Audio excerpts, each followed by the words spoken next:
Every time you get angry, you hand your power to someone else.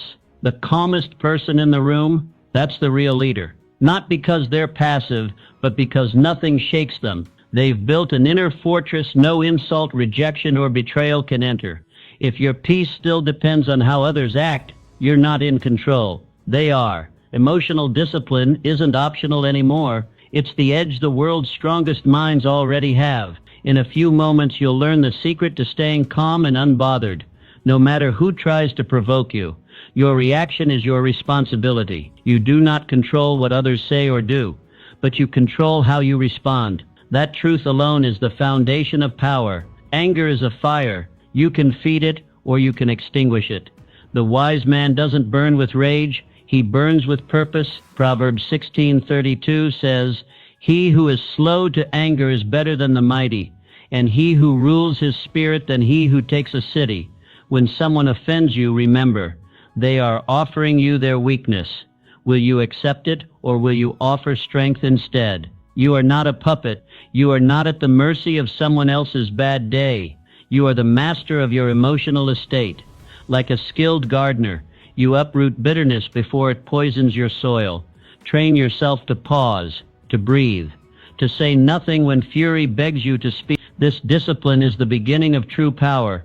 Abraham Lincoln, during his presidency, often wrote letters filled with rage, but he never sent them. He knew the damage of reaction. Instead, he chose response. And history remembers him not for his outbursts, but for his composure. So must you. Offense is a choice, not a sentence. People will talk. They will mock your name, twist your motives, and assign to you stories that were never yours. That is the world. It always has been. Men will provoke. They will spread falsehoods in back rooms and disguise it as truth in public.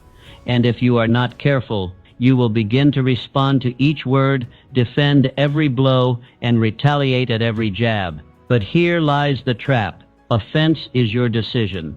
It is not given, it is taken. And once you take it, you have given something far more valuable in return, your peace. Even Jesus Christ, the one whose mission was divine, was not spared from this. He was spat upon. He was flogged. He was crowned with thorns and crucified like a criminal. And still, as the hammer drove the nails, he did not curse his accusers. Instead, he said, "Father, forgive them, for they know not what they do." In that moment, he taught us a truth few ever learn. Forgiveness is the highest throne of. You must never lower yourself to match the temperature of someone else's fury.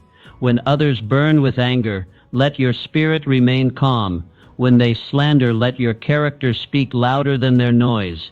When they try to provoke, do not play their game. A lion never flinches at the bark of a street dog. Why? Because it knows what it is. And so must you. You must know who you are. Booker T. Washington, born into slavery, he rose to become one of the most respected educators and leaders of his time. At the height of racial tension in America, when insults and prejudice followed him at every step, he was once confronted by a man on the street who ridiculed him for walking alongside white colleagues. Instead of reacting, Mr. Washington smiled and kept walking. Later he wrote, "I shall permit no man to narrow and degrade my soul by making me hate him. That is strength, that is victory, not in the retaliation, but in the refusal to stoop." Each time you take things personally, you lose a piece of your power. You hand over your joy, your clarity, and your dominion to someone who did not earn it. But when you refuse to be offended, when you decide, "This does not define me," you become immovable, like a pillar in the storm, like a mountain unmoved by the wind. Practice this daily. The next time someone mocks you, gossips about you, challenges your worth, pause. Do not react. Ask yourself, does this define who I am? If the answer is no, then let it pass, like wind, like noise behind a closed door. Let it pass. Because you are not a sponge for other people's dysfunctions. You are a temple, a throne, a flame that doesn't flicker with every gust. Stand tall. Be still. Stay noble. That's how you win. 3. Emotional mastery starts in solitude. Silence is not absence. It is preparation. It is the quiet chamber where your strength sharpens, your spirit strengthens, and your future is carved out in invisible ink. The world glorifies noise, shouting, boasting, reacting, but true power does not make a sound. It simmers, it watches, it waits, and when it finally speaks, the world listens. Psalm 46:10 whispers, "Be still and know that I am God." There is divine strategy hidden in that stillness, for it is not mere quiet, but a holy pause. In stillness, you are not doing less. You are becoming more. You are not withdrawing. You are preparing. You are not absent. You are in attendance with your inner world. The man who masters his anger, who conquers his inner war, is not the one who bursts out in fury or wrestles for dominance in every room. No, he is the man who sits with himself, who breathes through the fire, who trains his emotions in silence until they bow in obedience to purpose. Every day must begin with silence. Give yourself this time alone, not to escape the world, but to prepare for it. Reflect on what you are building. Pray for the wisdom to act wisely. Write down your vision so it may become anchored in your mind. Listen for what your soul is trying to say. Think of solitude like a forge, a place of fire not for destruction but for shaping. When you step into silence, you are like raw iron placed in heat, not to melt but to be molded. You enter scattered, you exit shaped, like steel. Mahatma Gandhi understood this well. Before facing empires, before enduring prison and persecution, he often fasted and meditated in private. His strength wasn't in angry speeches. It wasn't in retaliation. His weapon was clarity, and clarity was born in silence. When he spoke, he moved nations, not because his voice was loud, but because it was forged in solitude. You must do the same. You cannot afford to live reactive. You cannot wake up and let the world set your tone. Begin with silence. Let stillness set the rhythm of your day. Guard it like treasure, because if you do not command your emotions in private, they will command you in public. If you do not train your thoughts when alone, they will betray you when challenged. Silence is not weakness. It is dominion. It is authority exercised internally. In silence, you rise above chaos. In silence, you become your own master. You don't need to prove anything. You don't need to defend everything. You don't need to shout to be heard. Your life, your decisions, your peace, they will speak for you. So practice stillness not once, but daily. Make it your foundation, not your emergency plan. Let your solitude become your sanctuary, the place where you meet God, where you meet purpose, where you meet your highest self.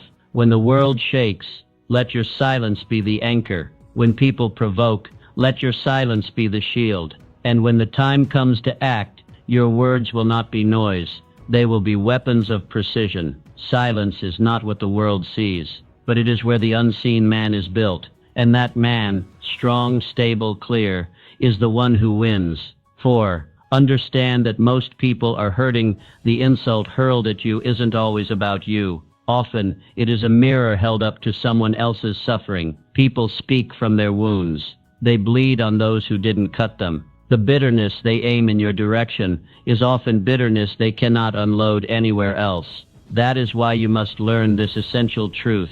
Their behavior is not your burden. Ephesians 4:31-32 commands, "Let all bitterness and wrath and anger and clamor and slander be put away from you along with all malice. Be kind to one another, tender-hearted, forgiving one another, as God in Christ forgave you."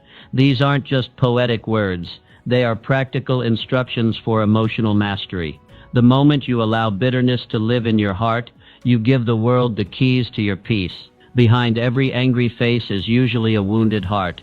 When someone lashes out at you, pause, breathe, and try to see the child behind the adult. What pain are they carrying? What fear are they hiding? What shame are they burying beneath that insult? When you learn to ask these questions, you change the battlefield. Empathy doesn't make you weak. It makes you wise. Clara Barton, the founder of the American Red Cross, she served wounded soldiers in the midst of the Civil War, on both sides. Despite repeated attacks, slander, and rejection by some who questioned her methods or even her motives, she never responded with venom. Once a colleague reminded her of a cruel insult someone had thrown at her years earlier. Clara replied, "I distinctly remember forgetting that." That is emotional mastery. She refused to let offense live rent-free in her mind. She chose to release it, not for the offender's sake, but for her own, because she had work to do, lives to serve, purpose to fulfill, and grudges weigh more than most people can carry. When you understand this, you stop reacting to people. You stop dancing to the tune of their chaos. You see with new eyes. You lead with compassion, not confusion. This is not passivity. It is power. The power to rise above the noise, the power to hold your peace when others have lost theirs, the power to move forward without dragging the weight of anger behind you. You must practice this. The next time someone disrespects you, don't absorb it, don't mirror it. Don't let it become your identity. Ask instead, what pain might this person be carrying? And what strength must I now show? Not every insult deserves your reply. Some only deserve your silence. Others, your kindness. This is not about tolerating abuse. It's about choosing your response with intention, not emotion. It's about building a life not easily shaken by every comment, every glance, every jab. When you understand people, you stop reacting to them, and when you stop reacting, you start living. Let your peace become your fortress. Let your empathy become your armor, and let your purpose become your compass. Because the moment you decide that nothing outside of you can dictate what lives inside of you, you have won. Not just the argument, not just the moment, but the war within. And that is a victory worth everything. 5. Anger drains what peace builds. Every time you give in to anger, you lose energy, mental energy, emotional energy, even physical energy. Anger is not just a reaction, it is a thief. It robs you of focus, of clarity, of joy. You may feel powerful in the moment, but what you are actually doing is draining your inner reserves. And when those reserves run dry, your vision becomes blurred, your decisions impulsive, and your life unstable. Peace, on the other hand, builds you up. Isaiah 26:3 assures us, "You will keep in perfect peace those whose minds are steadfast, because they trust in you." This is not a passive peace. This is fortified peace, grown in the soil of discipline, watered by trust, protected by focus. It is the reward of those who refuse to give their mind to every offense, every irritation, every storm. You must train yourself to stay anchored. Keep your mind stayed on what matters, your purpose, your mission, your integrity. Anything, and I mean anything, that takes you off course is too expensive. Let it go. You cannot afford to waste your power on petty things. You were not born to be reactive. You were born to be resolute. Think of your mind as a bank. Every angry outburst is a withdrawal. Every reaction that steals your focus is a leak in your account. But every calm response, every moment of stillness, every time you choose peace over panic, you make a deposit. You build emotional wealth. You become rich in clarity, strong in presence, and unshaken in storms. Andrew Carnegie, the great steel magnate who rose from humble beginnings to become one of the wealthiest men of his time, understood this principle well. As his influence grew, he was surrounded by critics, advisors, flatterers, and enemies alike. Yet he once remarked, "As I grow older, I pay less attention to what men say. I just watch what they do." Why? Because he refused to waste his energy on noise. He conserved it for decisions, for progress, for legacy. His peace came not from detachment, but from wisdom. He knew that every emotional reaction had a cost, and he chose to invest only where it mattered. You must do the same. Build your emotional reserves like a fortress. Don't react to every comment. Don't defend every accusation. Don't swing at every provocation. Instead, rise above. Let your peace speak louder than your words. Let your calm become your signature. This is not about bottling your feelings. It is about mastering them. It is about recognizing that your emotions serve you, not the other way around. That your mind is a battlefield, and peace is your greatest weapon. So train for peace. Make it your habit. Begin your mornings with silence. Return to your breath when tension rises. Anchor yourself in gratitude when chaos knocks. Respond slowly. Speak gently. Move deliberately. Every day, accumulate peace. Stack it like currency. Because when the storms of life rise, and they will, the ones who stand are not those with the loudest voices, but those with the deepest roots. Keep your reserves full. Protect your energy like treasure. And remember, peace is not proved in words. It is proven in restraint. In a world that rewards reactivity, choose mastery, choose calm, choose discipline. That is how you build emotional wealth, and that is how you win. Purpose makes you immune to petty things. You cannot be easily bothered when your mind is fixed on your calling. A man consumed by purpose does not break his stride for the barks of criticism. He does not pause to argue with the voices behind him. The man with a mission understands. Every distraction is a delay, and every delay is costly. Philippians 3:14 gives us the blueprint. I press on toward the goal to win the prize for which God has called me heavenward in Christ Jesus. That pressing forward is not just movement, it is protection. Purpose shields you. It narrows your vision. It trims the fat of pettiness. It silences unnecessary battles. When your eyes are on the summit, you do not argue with those lingering at base camp. Petty people argue. Purposeful people ascend. It is a law of energy. The higher you rise, the thinner the air, and the quieter the noise. When your life is rooted in something higher, something holy, you simply do not have the emotional margin to be offended. You have mountains to climb, people to lift, futures to shape. Why waste your breath proving yourself to those who are not even climbing? Every minute you spend being angry is a minute stolen from your mission. That is the true cost of offense. It doesn't just steal your peace, it steals your momentum. And once momentum is lost, even the strongest vision grows weary. Theodore Roosevelt understood this deeply. Long before the presidency, he endured ruthless attacks from his own party.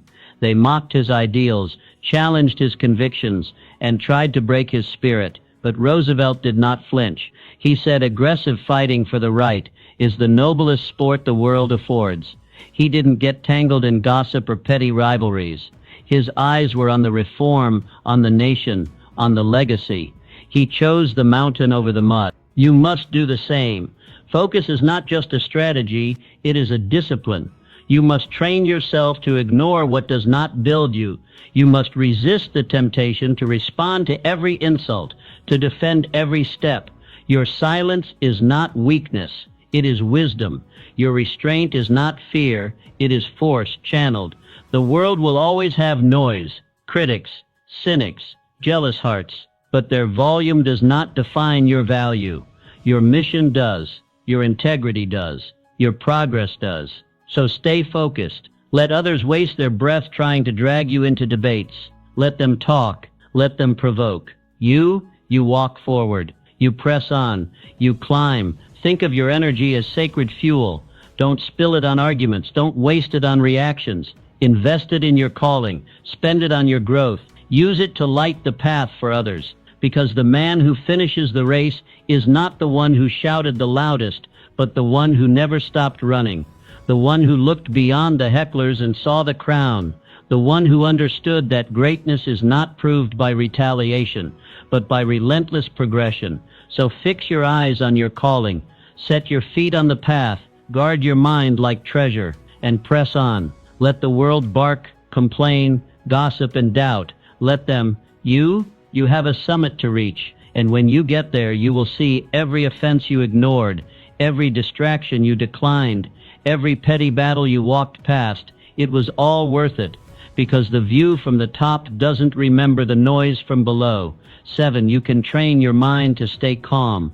Calmness is not a trait, it is a habit, a discipline, a muscle built over time, through trial, through discomfort, through repetition.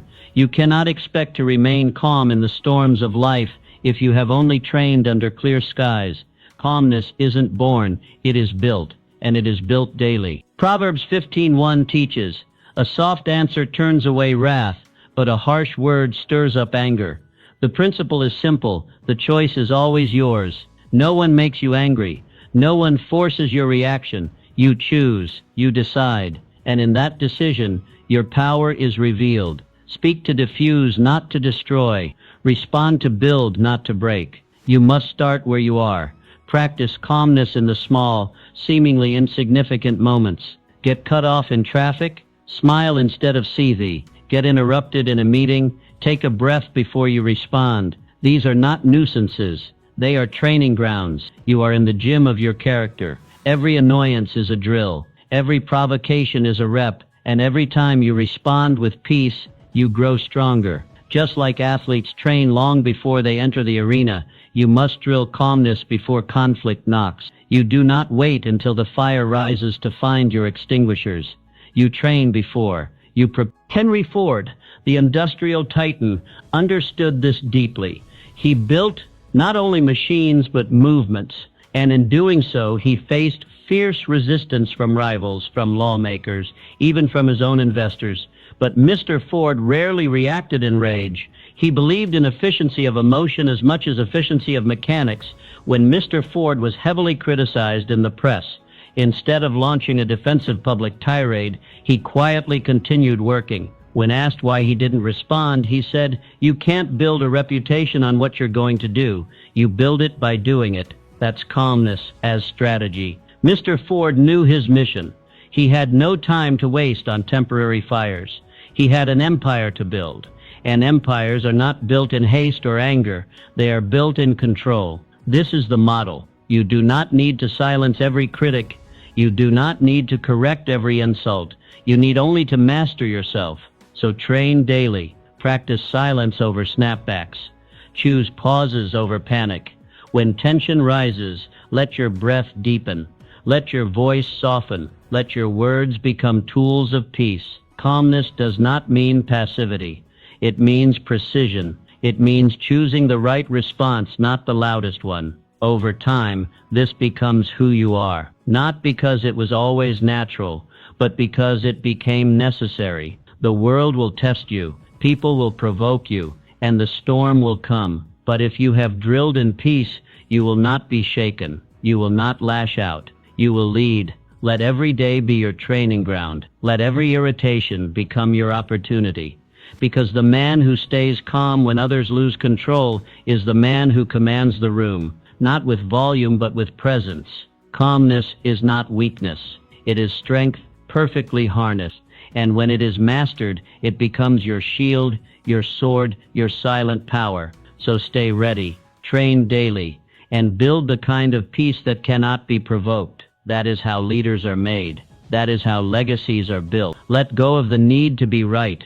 Much of the anger you feel does not come from injustice. It comes from ego, the need to prove yourself, the hunger to win an argument, the desire to dominate a conversation or come out on top. But what if you didn't need to be right? What if instead of chasing victory, you chose wholeness? What if the real success was not in the comeback, but in the calm? Romans 12:18 gives us a liberating truth. If it is possible, as far as it depends on you, live at peace with everyone. That peace isn't always mutual. It doesn't mean everyone will like you, agree with you, or validate you, but it does mean you refuse to fuel the fire.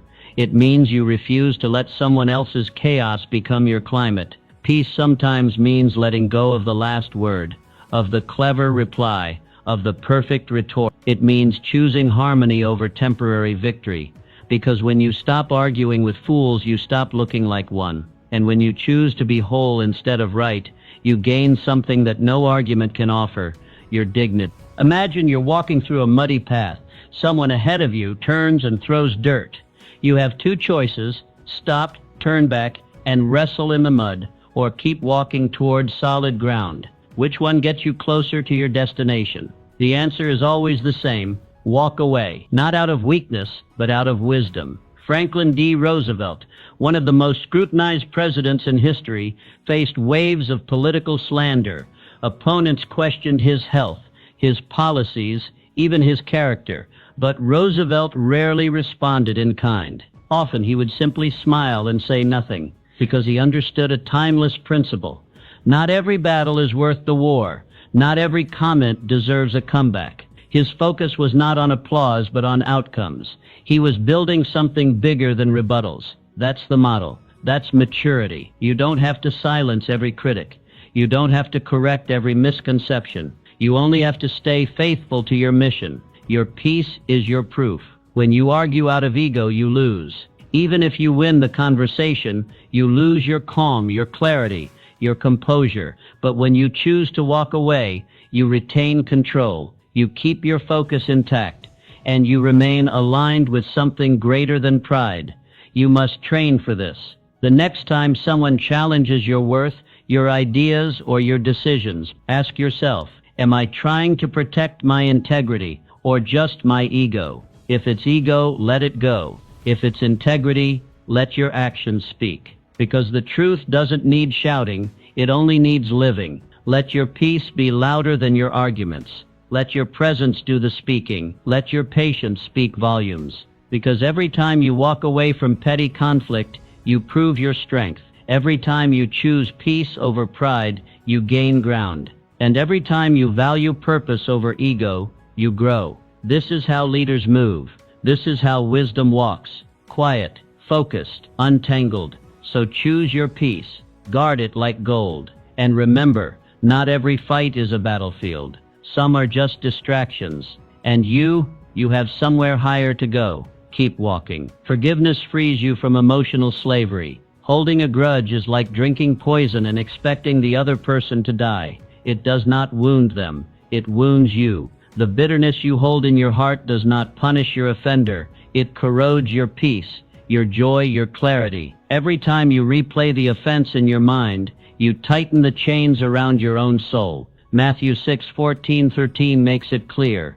For if you forgive other people when they sin against you, your heavenly Father will also forgive you. But if you do not forgive others their sins, your Father will not forgive your sins. Forgiveness is not optional, it is essential. But it is also often misunderstood. Forgiveness is not approval, it is release. It does not mean what they did was right. It means you refuse to stay bound by it any longer. When you forgive, you drop the weight. You break the chain, you take your power back. Unforgiveness is a cage, and the only key is in your hand. You can stay inside, feeding your resentment, nursing your wounds, replaying the offense, or you can walk free. But you cannot do both. Harriet Tubman understood this better than most. Born into slavery, she endured unspeakable cruelty.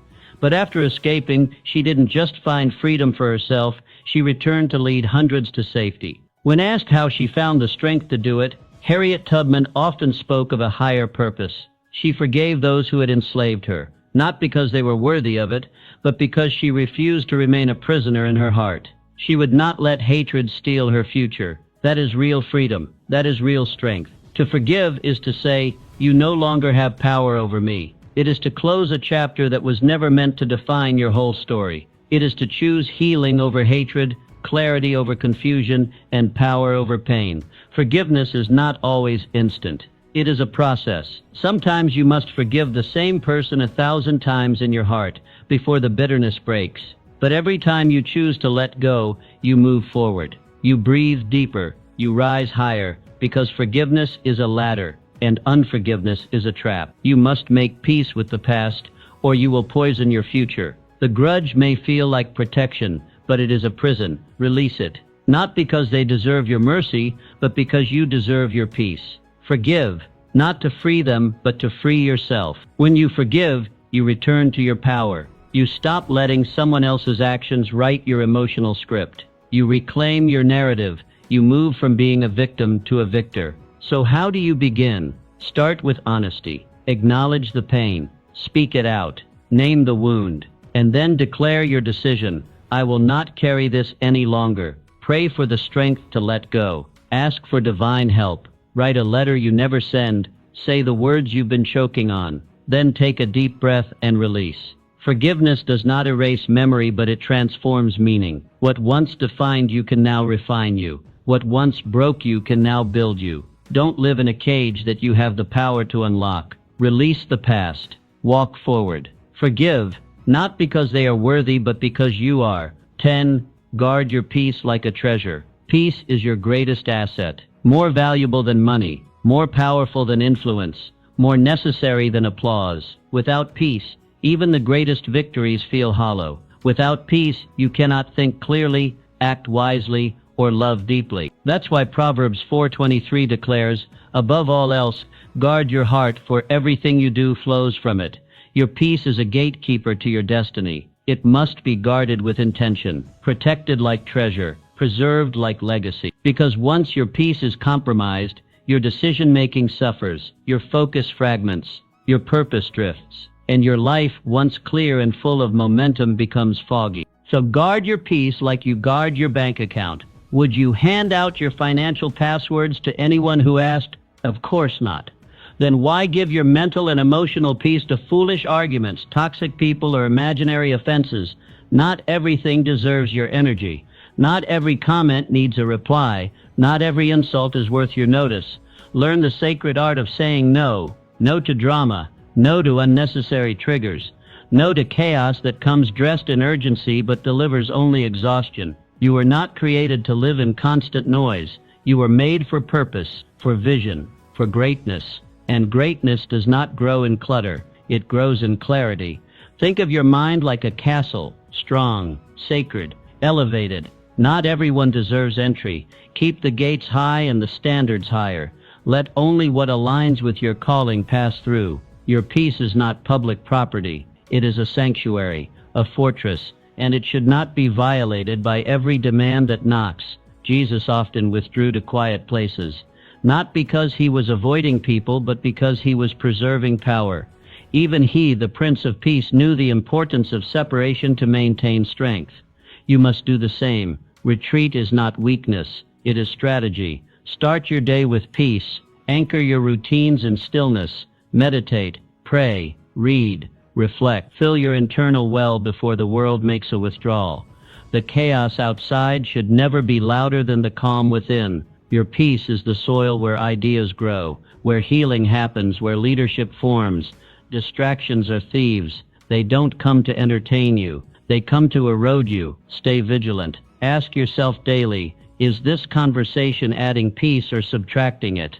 Is this activity feeding my soul or draining it? The moment you feel your peace slipping, pause, recenter, protect it, because when you are rooted in peace, nothing can shake you. The storms may rise, but you will remain. The critics may shout, but you will not flinch. The world may spin, but you will move with purpose. Build your life around peace. Design your schedule with it in mind. Choose your relationships through that lens. Prioritize rest without guilt. Set boundaries without apology. Because peace is not passive. It is intentional. It is powerful. It is priceless. And remember, a peaceful spirit is a magnet for wisdom, strength, and favor. It attracts clarity. It nurtures resilience. It keeps your vision sharp and your soul unburdened. So protect your peace. Guard it fiercely. Preserve it daily. Because when peace leads, purpose follows. And when purpose is clear, your life becomes unstoppable. 11. You cannot be offended without your consent. No one can inject offense into your heart unless you open the door. You are not a sponge, helplessly soaking up every word, glare, or accusation that comes your way. You are a gatekeeper. You decide what gets in and what stays out. People may throw insults, spread rumors, or attack your character, but unless you accept their words, they hold no power. You may not control their mouths, but you do control the space between their voice and your reaction. The reason most people live offended is not because of what was said, but because of how they've trained themselves to respond. They've wired their emotions to react instantly without reflection. And that reaction is the very trap. Offense seduces you into emotional bondage. It pulls you away from reason and peace and locks you into a cycle of retaliation. But Proverbs 19:11 says, "A person's wisdom yields patience. It is to one's glory to overlook an offense." The scripture doesn't call overlooking an offense weakness, it calls it glory. Why? Because it takes strength to rise above. It takes wisdom to wait, breathe, and choose a higher road. That is not surrender. That is mastery. So how do you begin to break free from offense? You start by deciding that your peace is not for sale. Not today, not ever. Your emotional balance is not up for auction. You begin to train your mind to evaluate what happens around you without emotionally absorbing it. The first thought to adopt is this is about them, not me. Someone else's behavior is not your identity. Their insult is not your reflection. Their gossip is not your truth. Replace reaction with reflection. Ask, is this worth my peace? Is this who I want to be? Does this reflect my calling? When you do this, you begin to reclaim the emotional territory you had given away.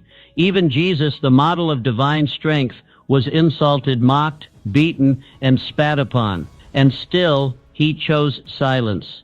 He chose clarity over chaos. When the crowd hurled slander, he didn't shout back. He stood firm. That kind of calm under fire is not weakness.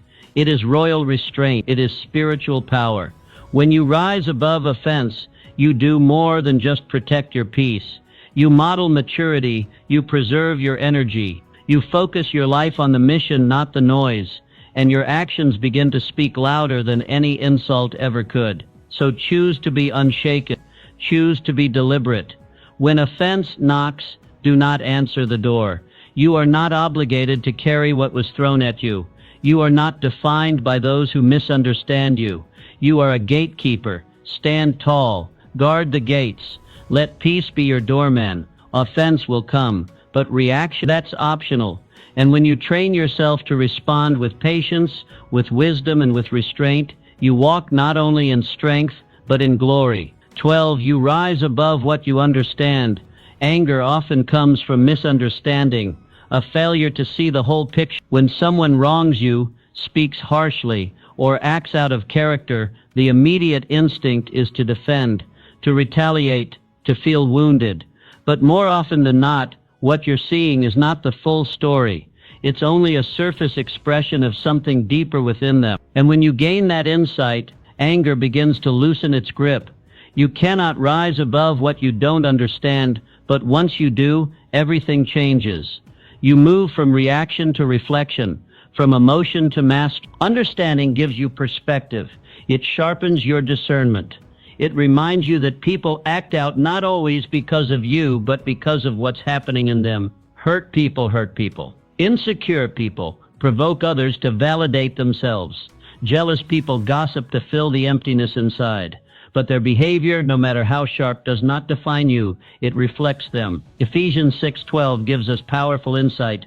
For we wrestle not against flesh and blood, but against principalities, against powers, against the rulers of the darkness of this world, against spiritual wickedness in high places. That means it's bigger than one comment, one insult, or one person's action. There's a deeper war at play, a battle inside hearts and minds. When you understand this, your enemies look smaller, and your peace becomes stronger. To rise above, you must pause. When offended, ask yourself, what pain is this person projecting? What insecurity are they hiding behind this insult? What fear is fueling their anger? That moment of inquiry transforms the atmosphere. Their words begin to lose weight, and your wisdom begins to grow. Suddenly, their actions don't seem so personal. Their offense doesn't seem so powerful, and you no longer feel compelled to match their chaos. Instead, you choose calm. You respond from a place of authority, not anxiety. You lead, not react. You build peace, not walls. Abraham Lincoln, a man constantly under fire from critics, opponents, and even his own allies. Yet he carried a calmness that disarmed many. One journalist mocked him in print for years, questioning his intelligence, decisions, and leadership. Yet years later, Mr. Lincoln offered this same man a government position. When asked why, Lincoln replied, "He had talents I could use." That is the power of understanding over offense, of purpose over pride. Mr. Lincoln didn't let the man's past insults determine his value. He looked beyond the noise and saw utility. He valued contribution over conflict. That's how legacies are built, not in emotional outbursts, but in strategic clarity. You must adopt the same lens. Step back. Rise up. See the bigger picture. Don't get entangled in every slight. Don't let offense become your identity. Understand the source and you disarm its sting. Understand the pain and you reclaim your peace. This is not about excusing poor behavior. It's about protecting your energy. It's about staying rooted in truth. Because when you understand people, you navigate them wisely. You stop taking things personally. You begin to lead with empathy, confidence, and calm authority. So the next time anger rises, stop and ask what's really going on here. Let that question guide you to wisdom. Let it turn conflict into clarity, and let it guard your heart with the peace that surpasses all understanding. Understand and stay unshaken. 13. Stop letting temporary people control your permanent mood. You hand away your power every time you let a momentary insult spoil your whole day. A single comment, a rolled eye, a careless word, and suddenly your joy is gone, your focus derailed, your energy consumed by someone who may never appear in your life again. Why give them that power? Why allow a temporary figure to shape how you treat your loved ones, approach your work, or pursue your mission? You are not a puppet dancing on the strings of other people's moods. You are the sculptor of your own inner world. You decide what gets in, you decide what stays out. The reason most people remain perpetually bothered is because they allow temporary people to take up permanent space. Their peace is hijacked by insignificant moments. Their purpose is stalled by petty noise. But Isaiah 26:3 offers a clear remedy. You will keep him in perfect peace whose mind is stayed on you, not whose mind is on the co-worker who rolled their eyes, not on the neighbor who disrespected them, not on the random stranger who cut them off in traffic. Peace is not found in obsession over offenses. It's found in focus. When your mind is fixed on purpose, on mission, on God, you become unshakable. So here's what you do. The next time someone tries to pull you into conflict, you pause, you breathe, and you ask yourself a few powerful questions. Does this matter in a week? In a year? Will this person's opinion pay my bills, raise my children, or build my future? If the answer is no, then let it go. Why carry what doesn't count? Why bleed energy into empty battles? George Washington understood this well. During the Revolutionary War, he was not only fighting a global empire, he was navigating betrayal, criticism, and slander from within his own ranks. Some of his own generals doubted him, whispered behind his back, even plotted against him. Yet Mr. Washington remained composed, dignified, focused, not because he lacked emotion, but because he prioritized mission over ego. He could not afford to pause the revolution to correct every insult. He had a nation to birth, and so do you in your own way. You have a life to build, a calling to answer, a legacy to shape, and that calling is too sacred to be sabotaged by emotional distractions. Guard your emotional bandwidth. Stop giving power to people who haven't earned influence. Don't treat passing storms like permanent forecasts. Learn to shake off the dust, to smile and walk away, to bless and keep building, because you are responsible for the climate of your mind. No one else. Choose stillness over reaction. Choose elevation over entanglement. Every time you do, you strengthen your core. You reinforce your purpose. You become like the oak tree, deep-rooted, unmoved by surface winds. Let people talk. Let critics bark. Let the world spin. You stay centered. Stay planted. Stay focused. The work ahead of you is too important. The vision too grand. The destiny too precious. Don't trade it for a grudge. Don't surrender it for offense. Protect your peace from short-term noise, because the moment you learn to walk away from what doesn't matter, you step boldly into what does, and that's where your power lives. That's where your future begins. Master the pause before the storm. The most powerful person in the room is not the loudest. It's the one who masters the pause. That sacred second between provocation and reaction is where destiny is shaped. In that quiet moment, character is revealed, futures are protected, and storms are calmed. You do not conquer anger by suppression. Suppression is just buried emotion waiting to explode. You conquer anger through awareness, and awareness lives in the pause. It is in the space where you choose your response, rather than serve your reaction. That choice, tiny, invisible, silent, is where your strength is built. Mastering the pause begins with a single habit: breathe and buy time. You don't need to win the moment. You need to protect the mission. When someone provokes you, don't answer instantly. Instead, breathe deeply. Count backwards. 10 to 1. Take a short walk. Step outside. Turn your attention inward. Respond only when your voice carries purpose, not poison. That 1 second of silence might save a friendship, a reputation, a business deal, or even your peace of mind. It is in the delay that you gain distance, and in that distance, you gain clarity. What seems urgent in the fire of emotion often looks trivial in the calm of reflection. Winston Churchill, known for his fiery speeches and sharp wit, carried within him a practice that many overlooked. Though he could command crowds and shake governments with his words, he was careful with them. His secret: he rarely responded to criticism instantly. When attacked, questioned, or slandered, even in the chaos of war, Churchill would often say, "Let me sleep on that." Why?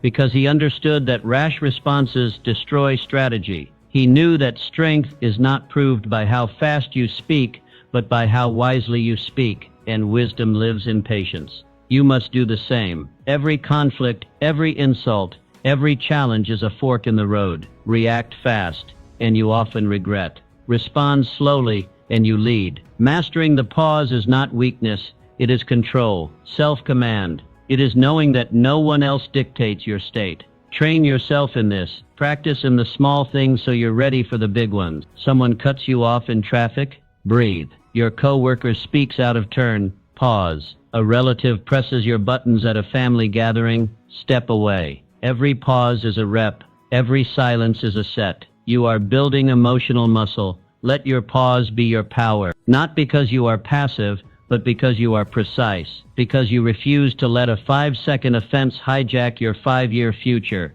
You don't have to respond to everything. You don't have to explain yourself to everyone. You don't have to attend every argument you're invited to. You only need to protect your alignment, your clarity, your mission. And when you do speak, let it be with strength, with vision, with calm fire. Because the person who can pause before they strike, who can think before they speak, who can breathe before they battle, that person is unstoppable. So let others rush. Let them react. Let them shout. You master the pause, and you will master everything. 15. Choose mission over emotion. Every time you get angry, you delay your mission. You burn energy meant for your calling on emotions that offer no return. You slow down momentum meant for movement. The cost of anger is high. It steals your focus. It clouds your judgment. And most dangerously, it redirects your time from creation to reaction. Your emotions are not your enemy. They are signals, not steering wheels. They can inform you, but they must never control you. When anger starts to guide your actions, it becomes a thief of purpose, a thief of productivity, a thief of peace. The wise man asks a better question. Is this offense more important than my assignment? That one question clarifies everything. It separates temporary distractions from eternal responsibilities. Paul understood this well when he wrote in 1 Corinthians 9:26, "I do not run like someone running aimlessly. I do not fight like a boxer beating the air." Paul wasn't here to waste punches. Neither are you. You are not here to win every argument. You are here to build, lead, impact, and grow. You are not here to be reactive to every insult, every glance, every whisper. You are here to fulfill a calling, and that calling is far too great to trade for a moment of rage. To keep your focus, you must remember your why you wake up early, why you stay up late, why you keep showing up when no one claps, why you push through discomfort, why you believe in something greater. When emotion rises, hold your mission tighter. Let the noise fade beneath the weight of your purpose. The insult may sting, the criticism may cut, the betrayal may burn, but your assignment is still waiting. Your future still calls. Your legacy still matters. Do not let temporary pain hijack permanent progress. Let your future speak louder than your feelings. Thomas Edison, 10,000 failed experiments, a mountain of doubt, a sea of critics. He had every reason to quit, to snap, to lash out. But Edison said, "I have not failed. I've just found 10,000 ways that won't work." He didn't get angry. He got clearer on what didn't work, clearer on what might, clearer on why he started in the first place. That is how champions operate. They don't react emotionally. They respond strategically. They don't waste their fire on critics. They channel it into creation. You must do the same. Every time you choose clarity over conflict, you win. Every time you stay the course while others get distracted, you pull ahead. Every time you protect your mission over your mood, you strengthen your destiny. Anger is a fire. It can burn down your house or it can forge steel. You choose what it becomes. Use it wisely. Let it be fuel for focus, not flames of destruction. When the emotion comes, and it will, don't suppress it. Redirect it. Breathe. Step back. Ask what matters most right now, and then choose the path that honors your mission. That's how you rise. That's how you lead. That's how you win. Not by shouting louder, but by staying focused longer. So the next time anger knocks, don't answer with rage. Answer with resolve. Your calling is too important. Your mission too sacred. Your future too bright. Protect it at all costs. 16. People reflect your inner state. What bothers you on the outside is often a mirror of what's unresolved inside. The sting of criticism, the irritation of being overlooked, the anger when someone crosses a line, these don't begin out there, they begin within. When your peace is firm, nothing shakes you. But when your inner world is unsettled, even the smallest things feel like threats. Emotional control is not a matter of suppressing rage or pretending to be calm. It is an inside job.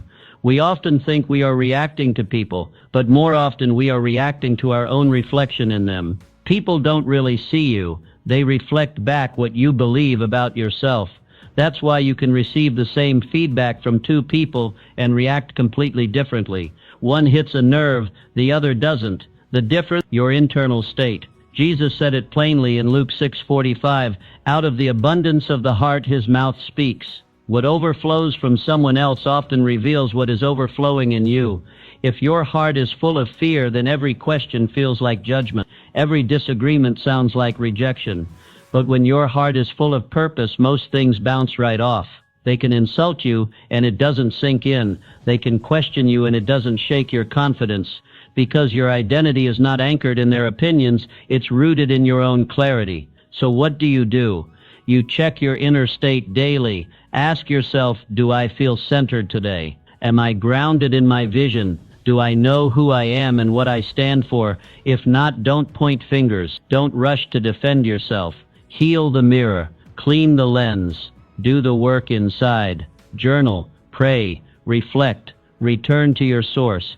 Build your inner strength like a temple. Place bricks of discipline, mortar of truth, pillars of identity. When you do that, the winds of the world blow, but they don't bend you. You become immune on the outside because you're fortified on the inside. Take Eleanor Roosevelt. She was no stranger to criticism. As First Lady, she redefined the role, spoke her mind, and challenged societal norms. She was mocked in newspapers, attacked by opponents, even ridiculed by members of her own party. But she famously said, "No one can make you feel inferior without your consent." She didn't say the world wouldn't try to insult you. She said you don't have to accept it. That's the essence of power. It's not in silencing the world. It's in anchoring yourself so deeply that the world's noise loses its volume. Your power is internal. It lives in your self-concept, in your discipline, in your decision to rise above. So take ownership. Don't wait for the world to change. Change the way you see yourself. Build your foundation. Strengthen your heart. Clarify your values. And choose every day to respond from a place of wholeness. When your inner world is built strong, the outside world eventually aligns. People start treating you with the respect you embody. Situations that once shook you now reveal your growth. You move from reactive to proactive, from insecure to anchored. That is the path to emotional mastery. Not through resistance, but through inner repair. Not by demanding respect, but by embodying it. Heal the mirror and watch your world transform. 17. Elevate. Don't escalate. Anger loves company, but leadership requires solitude. Anger wants you to react, to join the chaos, to match fire with fire. But leadership requires that you rise above the flames. When you react, you escalate. When you rise, you elevate. And only one of those choices brings peace. You were not made to fight every fire. You were made to walk through the heat without being consumed. Romans 12:21 gives us the blueprint. Do not be overcome by evil, but overcome evil with good. That's not passive resistance. It's powerful redirection. You don't win by matching someone's negative energy. You win by maintaining your own. You must understand your value is not determined by the volume of your reply, but by the vision behind your restraint. When you stay calm in conflict, when you pause instead of pounce, when you lead instead of lash out, you become the thermostat, not the thermometer. You set the tone. You decide the direction. So how do you rise? It starts with one rule. Don't fight for dominance. Fight for direction. Ask yourself, where do I want this moment to take me? If the answer is nowhere, then don't go. If the argument leads to no progress, don't participate. Let them rage. Let them provoke. You stay still. Stillness is not surrender. It's strategy. Real strength is silent. It does not need to be loud to be powerful. It does not need to retaliate to be respected. Power is presence, and presence comes from purpose. When you know where you're headed, you don't let distractions detour you. Take Nelson Mandela, 27 years in prison, stripped of freedom, separated from his family, surrounded by hatred. When he was released, he had every human reason to lash out, to seek revenge, to respond to violence with fury, but he didn't. He elevated. He chose unity over vengeance, dialogue over destruction. And that is why he didn't just survive. He transformed a nation. Nelson Mandela knew what few are willing to admit. Peace is louder than war. Restraint echoes longer than rage. Dignity outlasts dominance. That is the legacy of a leader. So the next time someone tests you, don't match them, outgrow them. Don't answer with equal aggression. Answer with higher vision. Don't stoop to their level. Stand on your values. You don't owe the world a reaction. You owe it a revelation of what maturity looks like, of what grace under pressure feels like, of what wisdom in motion sounds like. You are not here to mirror dysfunction. You are here to model greatness. When you lead, you will be misunderstood. When you stay silent, people will assume you are weak. When you walk away, they will call it cowardice. Let them, because while they're talking, you're built. While they're arguing, you're growing. And while they're focused on you, you're focused on the mission. Remember, anger may feel strong in the moment, but peace endures. Anger burns bridges. Peace builds kingdoms. Choose wisely. You were not made for petty battles. You were made for a powerful purpose. Guard it, protect it, lead from it. Because the world doesn't need more reactors, it needs more risers. And that's what you are becoming. 18. Say less, hold more power. Every time you speak from emotion, you give away your position, your clarity, your strength, your authority.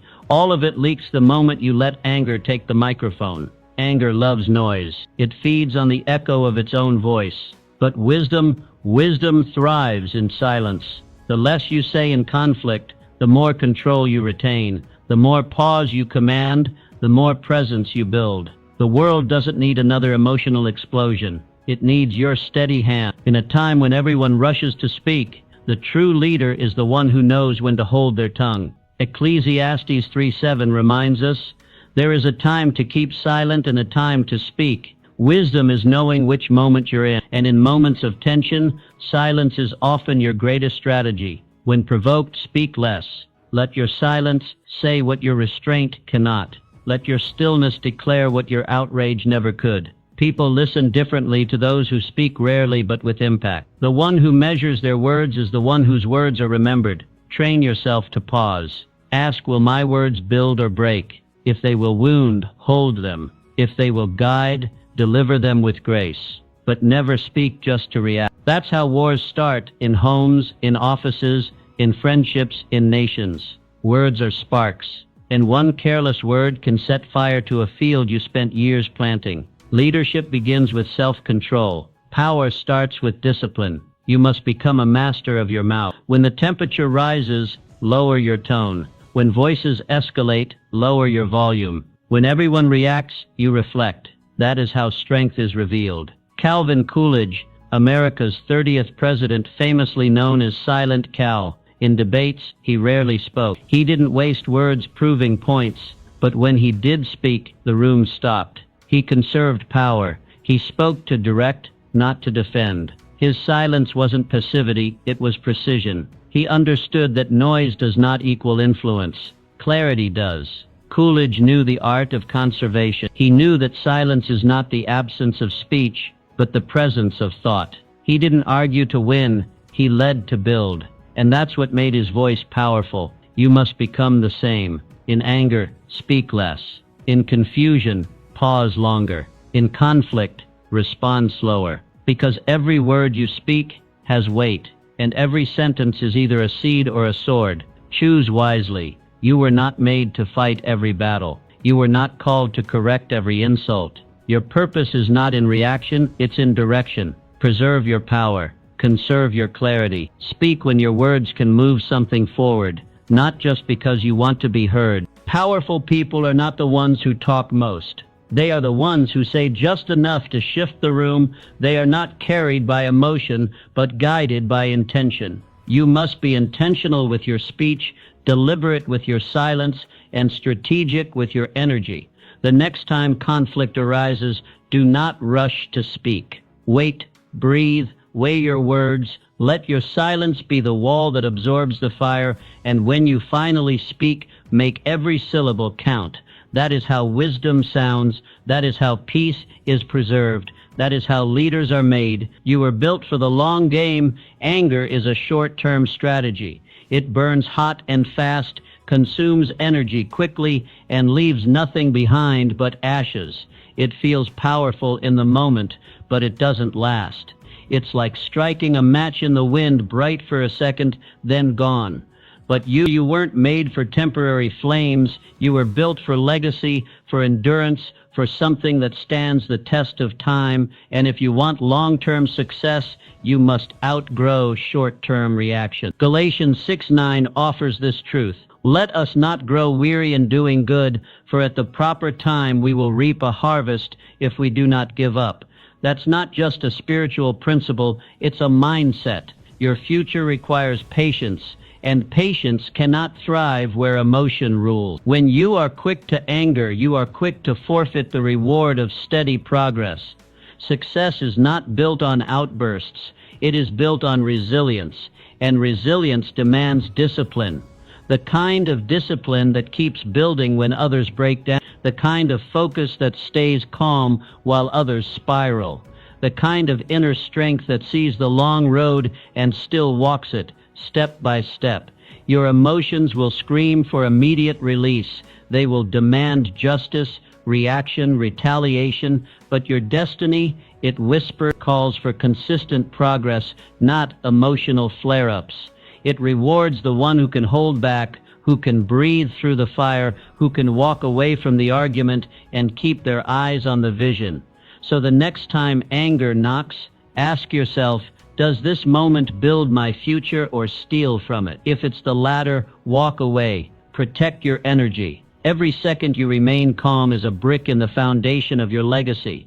Every moment you resist reaction, you reinforce your future.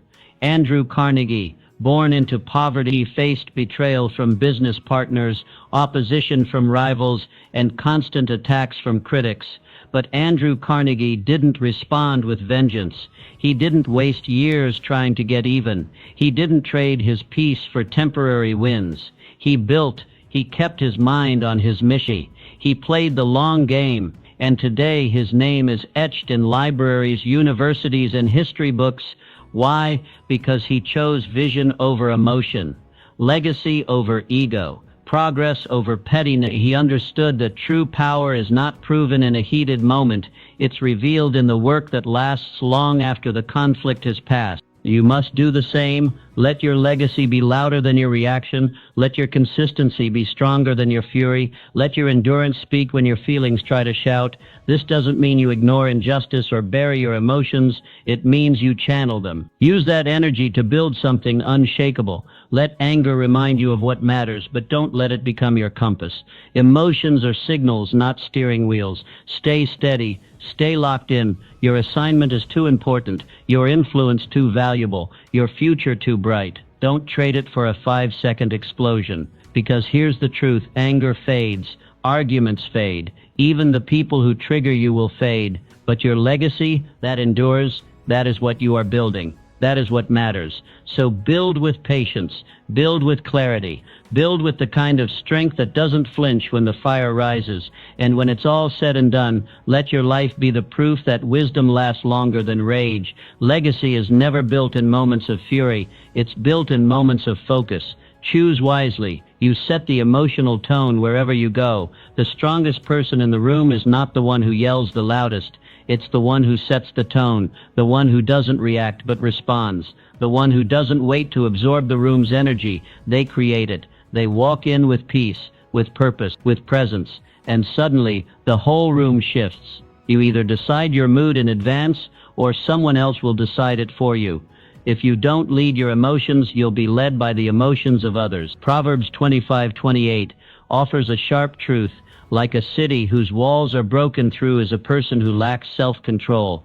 When you let others dictate your emotional state, you become defenseless, vulnerable to offense, exposed to manipulation, unanchored in the storm. But when you bring calm, clarity, and vision, everything changes. You become the thermostat setting the emotional temperature instead of the thermometer reacting to it. Your presence begins to do the talking. You command the space not by force, but by focus, and others begin to mirror you. So how do you lead emotionally? You prepare. You don't stumble into your day. You don't wander into conflict. You declare peace over yourself before the meeting, the conversation, the confrontation. You walk in grounded, not guessing. You carry your clarity like armor. You decide, I will not be moved. You breathe deep before you speak. You think long before you react. And you lead with tone, not tension. You refuse to match chaos. You become the standard. Look at Martin Luther King Jr., a man who faced hatred, riots, injustice, and even death threats. He had every reason to respond with rage, but he never did. He carried dignity, clarity, and an unshakable purpose. His voice didn't just echo in history because it was eloquent. It echoed because it calmed storms, because it came from inner stillness, because he was the storm, a steady, righteous force of change that didn't need to shout to be heard. That's the power of tone. When your spirit is anchored, your words carry weight. When your heart is settled, your presence brings peace. And when your vision is clear, your leadership becomes magnetic. Set the tone. Before the world can trigger you, you must train yourself. In the morning, set your mind. In moments of tension, check your breath. In times of conflict, return to your values. Speak from purpose, not pressure. Others may try to provoke you, but you don't flinch. Others may bring drama, but you bring direction. Because you know storms are loud, but anchors are quiet, and you choose to be the anchor. This isn't about pretending you have it all together. It's about practicing mastery, practicing awareness, practicing leadership. It's about being the one others look to when things start to spin. Be the calm in the chaos. Be the clarity in the confusion. Be the peace in the pressure, because the world doesn't follow the loudest voice, it follows the clearest one. And when your tone is anchored in peace, people listen, they soften, they shift. Lead with peace. Set the tone, and the world will follow. You now hold the keys to emotional freedom. What will you do with them? Will you stay the same, or rise into the version of yourself you were born to be? The world doesn't need more reactors. It needs more responders, more still waters, more unshakable souls. Begin now. Forgive quickly. Focus deeply. Guard fiercely. And remember, the most powerful person in any room is the one who stays calm. That person is you.